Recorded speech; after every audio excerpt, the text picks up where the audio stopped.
What's up, everybody? Welcome back. Today we are covering and reviewing the Xbox Developer Direct. That event just took place just a few hours ago, and we did cover it on the stream. But now in this video, we're going to be doing a recap of everything that happened in the Developer Direct in a more bite-sized piece than an hour-long stream. We're also going to be giving it an overall grade. You know, how well would this thing have done in school? Was it an A, B, C, D, E, or an F?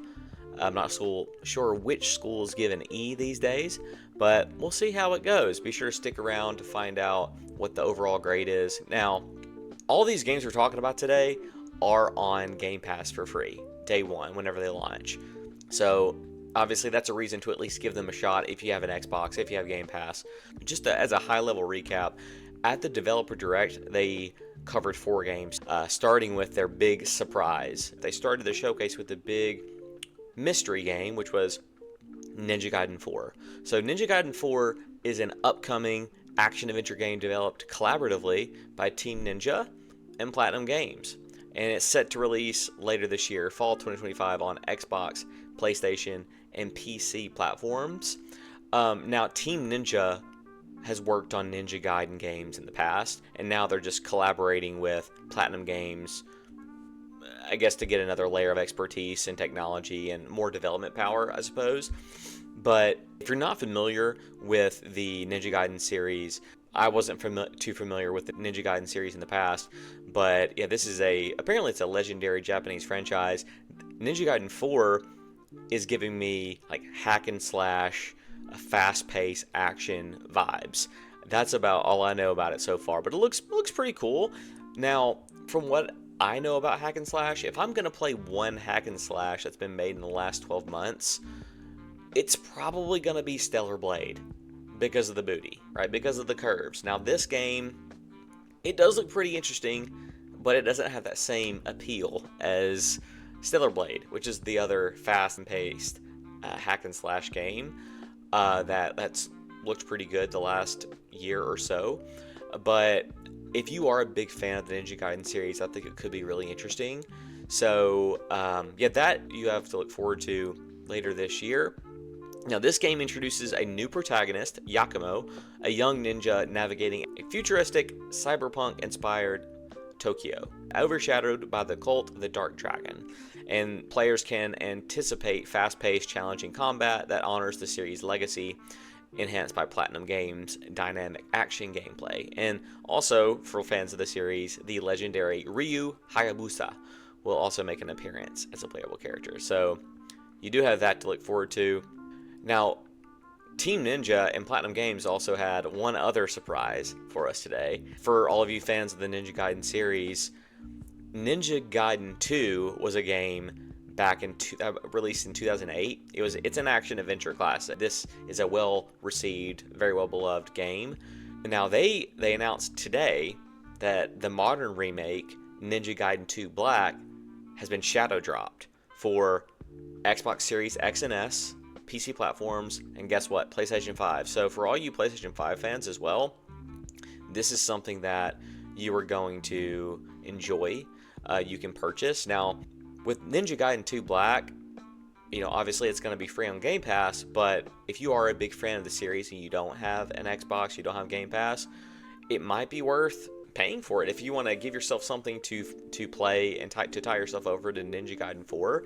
To be perfectly honest, Ninja Gaiden 2 Black looked more interesting than Ninja Gaiden 4.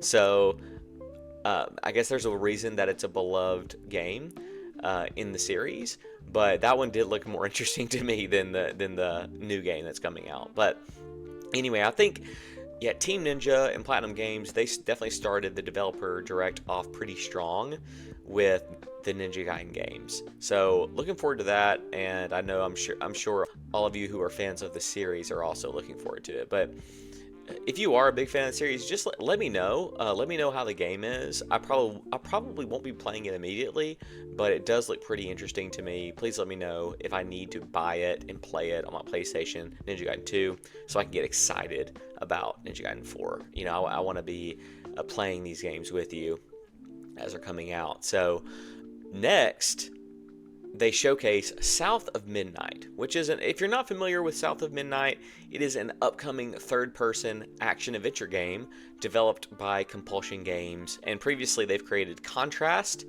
and We Happy Few. I don't really know anything about those games or this studio, but what I do know is that I really like the setting for this game. It's set in the American Deep South, and I'm not sure if you've been able to tell so far. I am from the Deep South. I'm from the Deep South, okay?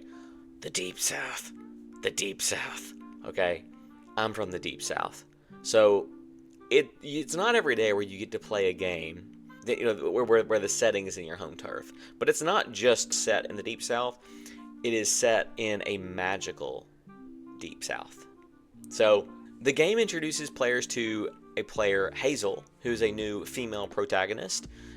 And she is a weaver, which is, I guess, the type of character that you play here. She's a weaver, and she's imbued with magical abilities who confronts mythical creatures in this atmospheric, magical American Deep South.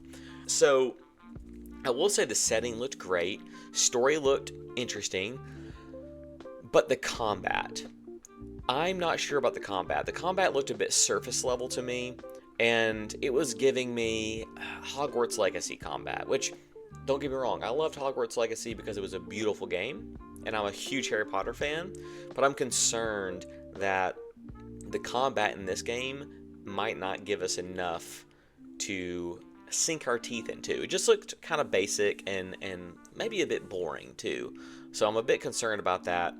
But, for me to fall in love with a game, I need to be completely hooked on the combat, so regardless of what's happening in the story, I could love the story, but if the combat is boring, I'm not going to play that freaking game.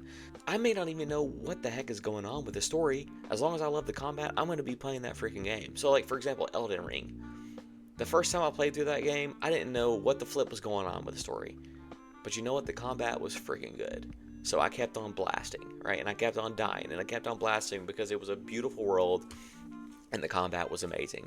I didn't have a clue what was going on with the story, but that's the way FromSoft tells their stories. It's very... they drip feed you. They drip feed you their story. But yeah, with this game, I'm a little bit concerned about the combat.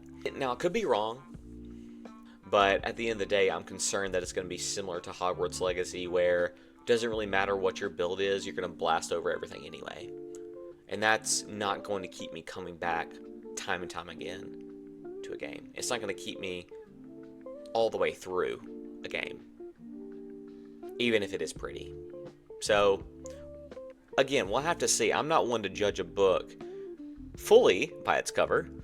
I will certainly give it a shot, but, I mean, heck, this game is on Game Pass. It's going to be free, so if you want to give it a shot, play it for free. If it comes to PlayStation and I'm wrong, and the combat is incredible, I'm going to buy the game and I'm going to play it and I'm going to enjoy it. I'm going to support this team. I'm going to support Compulsion Games. But that's my 2 cents. South of Midnight will be available on April 8th on Xbox, obviously free on Game Pass and PC. So, we shall see. Let me know if you play it. Let me know if you like it. I would love to play this with you if you love it. Next is one that really surprised me in a good way. Clair Obscur Expedition 33. Now, this game is an upcoming turn-based RPG developed by Sandfall Interactive. I want to talk about them for a second. Whenever the developers were talking about it, they were talking about how they grew up loving turn-based JRPGs. Like, that was their favorite genre, but they also had a story that they wanted to tell that was important to them. So they teamed up together, they formed this studio 5 years ago, 2020, and ever since then, they've been working on this game. So this is a super small team, super tight team, and they all seem sharp, bright, and just based on the gameplay and everything that they were saying about the gameplay and the story, this game could do very well. This game introduces players to a world where the enigmatic antagonist, known as the Paintress, annually paints a number corresponding to an age. Individuals of that age mysteriously vanish. This year, the number is 33, prompting an expedition led by Gustave to confront the Paintress and halt the cycle. So that's kind of the background. It's 19th century France. It is RPG, like I said, but it distinguishes itself with a blend of turn-based and real-time combat mechanics, kind of like the top turn-based RPGs that we've seen as of late. We're talking the Personas, the Metaphor Refantasios, the Final Fantasies, because that was Samfall's inspiration. In terms of the story, the developers were talking about the story that they were trying to tell with this game, and it didn't sound like they were going to be spoon-feeding us the story and what we were supposed to think. It sounds like the characters are very conflicted. You know, they're very similar to real people, where they have feelings that conflict with each other, like normal people. I always appreciate when a game doesn't try to spoon-feed you everything about the combat and the story and the user interface, and they let you figure things out on your own and arrive to your own conclusions. It seems like this studio is trying to do the same. But also, the art looks great. It looks like the art is drawing inspiration from some like surrealist, dreamlike aesthetic with that 19th century France background. But there's also voice acting is notable as well. Like, I'm looking at my notes here, it says Andy Serkis. So for all you Gollum fans, not the game of course, but for all you Lord of the Rings fans, we got Gollum's voice in this game. So I think this game is giving us a lot to look forward to with its gameplay, its combat, its story, its art direction. I think we have a lot to look forward to with Clair Obscur Expedition 33. This game surprised me the most. It's slated for release on April 24th on Game Pass, for free of course, and also PS5 and PC. So I'm looking forward to this game. I'm going to buy it on PlayStation. I'm going to support the studio. Yeah, I hope it does well. We finally got a deeper look at Doom the Dark Ages, which, unless you've been living under a rock, you've probably heard about Doom the Dark Ages. It's an upcoming single-player action first-person shooter developed by id Software and published by Bethesda. And obviously, Doom is iconic. You know, I grew up playing the original Doom back on the PC back, I don't know, whenever I was like 6 or 7 years old. So I am very much looking forward to Doom the Dark Ages.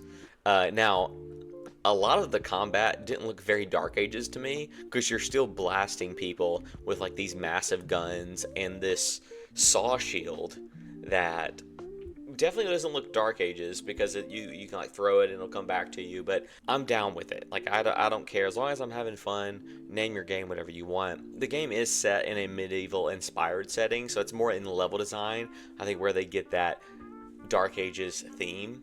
But obviously the weapons, they don't seem very Dark Ages. They seem very high tech. But like, you're still the Doom Slayer who's just overpowered, strong, enemies fear you, and that's the kind of gameplay we have to look forward to in this game. It looked super cool, really fun. I can't wait to get my hands on it.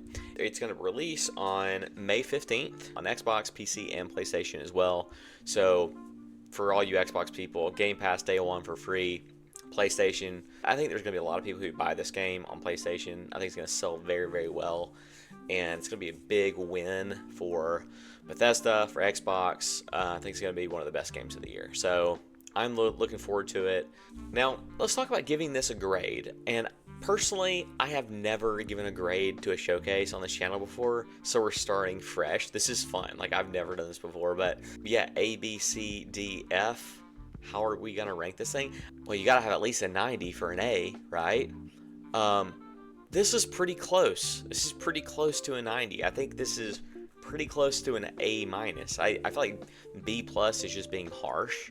I think you got to give this at least a 90. The only two slower parts for me were South of Midnight and Ninja Gaiden, but that's really because I don't know anything about Ninja Gaiden. Everything that I've heard though is that, you know, people tend to like that series, so I'm not going to fault it too much just because I don't know much about the series. And South of Midnight, it doesn't tickle my fancy, okay? But I think I'm going to give it an A minus, right? A score of 90 out of 100. I'm giving it an A minus.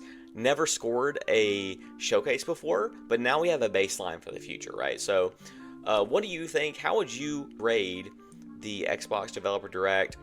Let me know if I'm way off here, but I think giving it an A minus is fair. But let me know your thoughts. God.